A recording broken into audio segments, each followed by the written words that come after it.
El papel de la mentira en la comunicación política. ¿Qué es la mentira? Aquí vamos a utilizar los significados que encontramos en la Real Academia Española. Expresión o manifestación contraria a lo que se sabe, se piensa o se siente. Y luego los tipos de mentira. Mentira ociosa, mentira que se dice para obtener un provecho o ventaja sin producir daño a otro. Y mentira piadosa, mentira que se dice para evitar a otro un disgusto o una pena. Anteriormente ya definimos qué es la palabra mentira. Ahora vamos a referirnos a la mentira en el ámbito político, por lo cual la mentira es una práctica que tradicionalmente la opinión pública relaciona con la profesión política. Esta postura ampliamente aceptada entre los miembros de las sociedades democráticas, con independencia de su edad o color político, se construyen sobre una imagen artificial en la que habitualmente pensamos que la política en general y los dirigentes políticos en particular eran más sinceros y francos en el pasado, mientras que los candidatos políticos de las actuales democracias representativas aparecen como mentirosos compulsivos. Hoy en día creemos que la mayoría de los políticos que nos gobiernan son mentirosos, que la mayoría de las cosas que dicen no son verdad.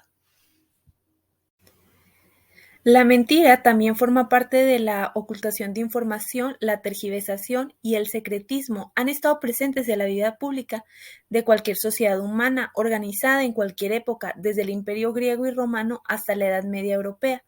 Pasando por las primeras dinastías chinas, la ausencia de la veracidad ha acompañado a las élites políticas.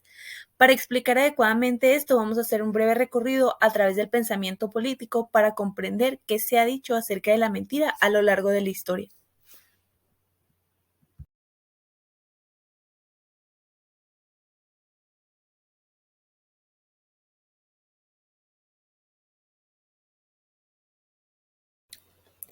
La política antigua y medieval estuvo dominada por una consideración positiva de la mentira heredada de Platón. El filósofo ateniense sostiene que solo pueden ser gobernantes aquellos seres humanos que estén inclinados por su naturaleza al desempeño intelectual. Estos candidatos a gobernantes debían adquirir el grado de filósofo rey tras un largo proceso formativo. Los gobernantes aptos eran aquellos que consiguieron alcanzar a comprender la idea del bien supremo. El elitismo intelectual platónico de la República establece una frontera entre los versados y los ignorantes, en mayor o menor grado, e introduce un paternalismo autoritario que dicta que aquellos que mantienen el monopolio del conocimiento de la verdad deben de guiar a las masas, por lo cual pues creaba un conflicto entre las distinciones de intelecto entre las personas en esa época. Bueno, dando una explicación más amplia del tema, en este sentido es recomendable que el gobernante alabe la gloria como la mayor recompensa de los guardianes de la ciudad, que se eduque a los campesinos en unos contenidos intelectualmente pobres y que se censure a aquellos artistas cuyas obras atenten contra la labor de los filósofos. Entonces, ahora bien, la mentira es un instrumento que Platón solo acepta que sea empleado por los políticos hacia los súbditos, pero se considera un crimen si esa manipulación procede desde los gobernados hacia los superiores. Así sostiene lo siguiente. Bueno, esta es una de las frases en las que se basa Platón para definir su teoría de la mentira. Una mentira es útil solo como medicina para el hombre y el uso de estas mentiras debe de ser reservada solo a los médicos. Vamos a dar una explicación más amplia sobre la frase anterior. Entonces, aquí encontramos una diferencia entre la mentira institucional de los dirigentes y la falta de la verdad por parte del populacho, respectivamente. Es en esa mentira oficial donde se centra el interés de este texto y cuya aceptación final reside en que la manipulación oficial realizada a través de las autoridades es la única forma de hacer posible que las personas actúen conforme a la verdad. En síntesis, los seres humanos de un orden superior están autorizados moralmente a guiar a los inferiores mediante el empleo de la mentira. Quiere decir, pues, que las autoridades están moralmente destinadas a que nos guíen de la manera que ellos deben de creer necesaria. Cambiando de tema hacia otra cultura, dejando de lado atrás a Platón, vamos a situarnos en la cultura europea occidental. donde mentir por el bien del país. Aquí Maquiavelo tiene una visión pesimista del ser humano como una criatura débil y malévola. Por eso, el autor italiano en El Príncipe recomienda la mentira, el fingimiento y las falsas promesas como un instrumento político. Voy a citar una frase en la que Maquiavelo explica sobre su teoría de la mentira. Si todos los hombres fueran buenos, este precepto sería malísimo. Pero ellos, como son malos, y no observarán su fe con respecto a ti si se presentase la ocasión. No estás obligado a guardarles tu fidelidad. Para poder comprender anteriormente todo lo que vimos sobre Maquiavelo, pues necesitamos hacer una explicación más amplia. Entonces aquí Maquiavelo sostiene que cuando la masa acepta la veracidad de la mentira del poder, no es necesario recurrir a la violencia ni al enfrentamiento directo entre los gobernantes y gobernados. Paradójicamente, a lo que pudiera parecer, el pensador italiano recomienda no engañar ni ocultar información a los colaboradores, están más interesados en el bien del príncipe y de su gobierno. Aquí, como vemos, parece que maneja dos significados diferentes o dos teorías completamente diferentes, pero sigue diciendo sobre la mentira y ahora habla sobre la verdad, por lo cual parece algo extraño. Es importante ver sobre a quién Maquiavelo le quiere decir la verdad y a quién le quiere decir la mentira, porque a lo mejor en el texto pasado vimos como que traía un rollo completamente diferente. Entonces aquí nos dice que en este último caso mentir a los ministros de mayor lealtad supone un autoengaño para el propio príncipe. Por lo tanto, la lección que transmite es que en la política existe una mentira aceptable, que es aquella que garantiza la perpetuación del poder del gobernante, mientras que existe una mentira que es inaceptable, que es aquella que puede establecerse entre el dirigente y sus consejeros de mayor confianza.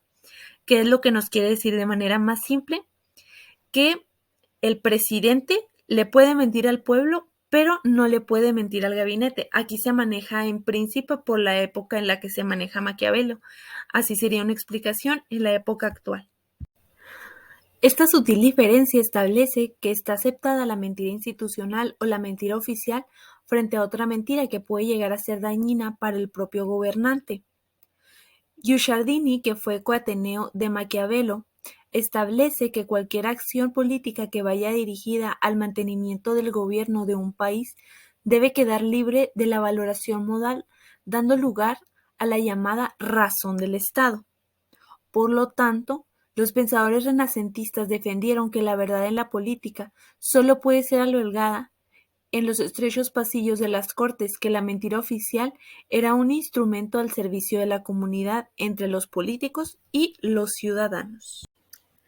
Se va a hablar sobre la mentira en la política un poco más actual. Entonces se va a hablar sobre el libro El arte de la mentira política de Jonathan Swift.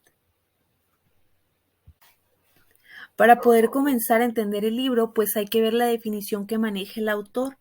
Aquí maneja él que la mentira política es el arte de hacer creer al pueblo falsedades saludables para, según la óptica del mentiroso, un buen fin. Se denomina arte para distinguirlo de la acción de decir la verdad, que no precisa la capacidad, imaginación y talento. No existe ningún derecho a la verdad política. El pueblo no tiene derecho alguno a pretender ser informado de la verdad en materia de gobierno. El autor denomina tres clases de mentiras diferentes: la mentira calumniosa, la mentira por adición y la mentira por traslación. La mentira calumniosa empieza por los rumores difamatorios de los que están en el poder. Tiene con el objetivo despojar a un buen hombre de la reputación que se ganó por méritos propios. La mentira por adición es aquella que otorga a un personaje de mayor reputación de la que corresponde para ponerlo en condiciones de servir determinado propósito político. La mentira de traslación es la que transfiere el mérito de una buena acción de un hombre inteligente a otro carente de ingenio y agudez, pero saturado de ambición. Por lo tanto, la que se quita el demérito de una mala acción a quien la ha cometido para transferirlo a un subordinado. Por lo que respecta a las mentiras que se difunden con la finalidad de animar y alentar al pueblo, he aquí las reglas que prescribe. Número 1. Es necesario, dice el autor, que no se sobrepasen los grados habituales de verosimilitud. Las mentiras deben de ser variadas y no se debe de insistir siempre en las mismas, obstinadamente. En cuanto a las mentiras que contiene alguna promesa o pronóstico, sería poco prudente fijar la predicción en el corto plazo, pues se correría el riesgo de quedar expuesto a la vergüenza y al apuro de verse pronto contradicto y acusado de falsedad. Aquí maneja él estas dos reglas o estas dos leyes para que se maneje la mentira en la política o cómo se debe de manejar. Hannah Arendt es otra autora de libros. Ella tiene un libro que se llama La verdad y la mentira en la política.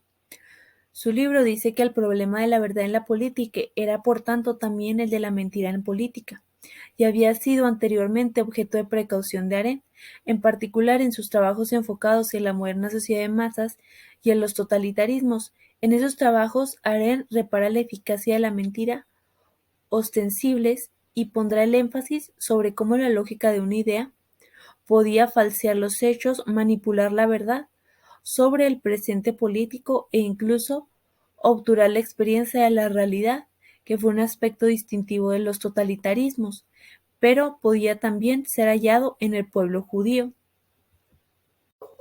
Aquí dice que las verdades políticas más importantes son las verdades de hecha.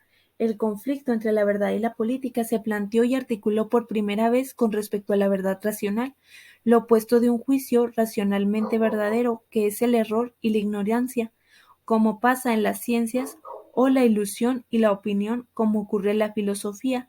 La falsedad deliberada, la mentira llana, desempeña su papel solo en el campo de los enunciados fácticos. En su caracterización de la mentira y en contraste con el modo que había caracterizado a la verdad y su relación con la política, Arendt encuentra que no solo ella presenta un componente político en su naturaleza, sino que además mentir es una forma de acción, lo que conlleva a asociar la mentira con la más alta capacidad humana propia de la vida política, tal como ha sido caracterizada de la condición humana, puesto que la mentira intenta cambiar la crónica, cambiar el mundo, afirma Arendt, es una forma de acción. Luego matizará la aserción señalando una afinidad antes que la identidad entre ambas, la innegable afinidad de nuestras capacidades para acciones, con esa misteriosa facultad nuestra que nos permite decir brilla el sol cuando está lloviendo a cántaros, y también sostendrá que la mentira pervierte y abusa de la libertad humana para transformar el mundo. Pese a todo ello, el vínculo entre la mentira y la acción permanecerá estrecho.